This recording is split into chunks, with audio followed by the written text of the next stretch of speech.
Hello friends, welcome to my channel. ఈరోజు మనం bread pakoda ఎలా చేయాలో చూద్దాం. దానికంటే ముందు మరిన్ని వంటల కోసం మన ఛానల్ని సబ్స్క్రైబ్ చేయని వాళ్ళు వెంటనే సబ్స్క్రైబ్ చేయండి. ఇప్పుడు ప్రాసెస్లోకి వెళ్ళిపోదాం. ముందుగా 2 కప్పులు శనగపిండిని తీసుకోవాలి. ఇందులో వామ,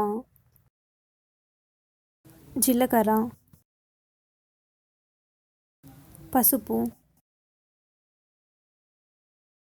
అల్లం వెల్లుల్లి పేస్ట్, తగినంత ఉప్పు,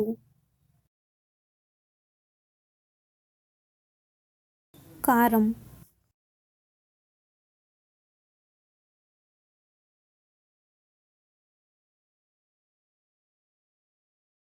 ధనియాల పొడి, కొద్దిగా కొత్తిమీర వేసుకొని మొత్తం కలిసేలా కలుపుకోవాలి. తర్వాత వాటర్ వేసుకొని బజ్జీ పిండిలా కలుపుకోవాలి.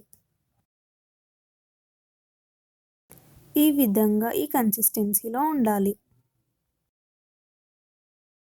ఇప్పుడు మనకి గ్రీన్ చట్నీ కావాలి. గ్రీన్ చట్నీ కోసం కొత్తిమీర, పుదీనా, పచ్చిమిర్చి, అల్లం కలిపి గ్రైండ్ చేసుకోవాలి.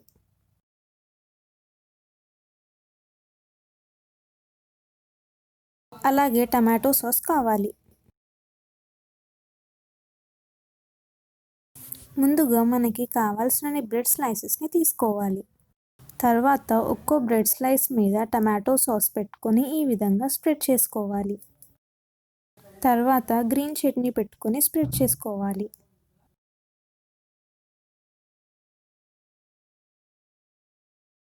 ఇప్పుడు దీనిపై ఉల్లిపాయ ముక్కలు ఇంకా కొత్తిమీర వేసుకోవాలి. తర్వాత దీనిపై ఇంకో బ్రెడ్ స్లైస్ని ఈ విధంగా పెట్టుకోవాలి.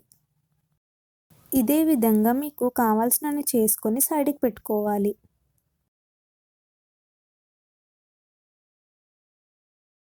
తర్వాత బ్రెడ్ స్లైసెస్ని ఈ విధంగా కట్ చేసుకోవాలి.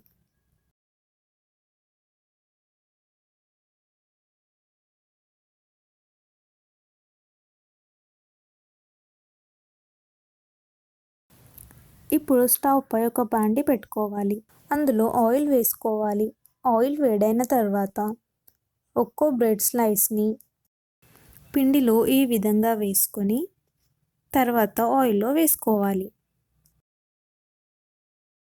ఇదే విధంగా ఇంకో బ్రెడ్ పీస్ని కూడా వేసుకుందాం.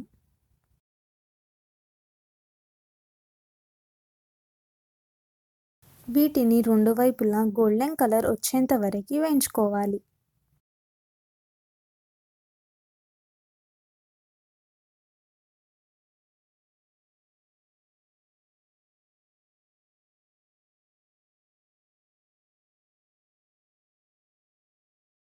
రెండు వైపులా వేగిన తర్వాత ఒక ప్లేట్లోకి తీసుకోవాలి. చాలా healthy and tasty recipe bread pakoda ready అయిపోయింది. ఈ వంట మీకు నచ్చినట్టయితే లైక్ చేసి మరిన్ని వంటల కోసం సబ్స్క్రైబ్ చేయండి.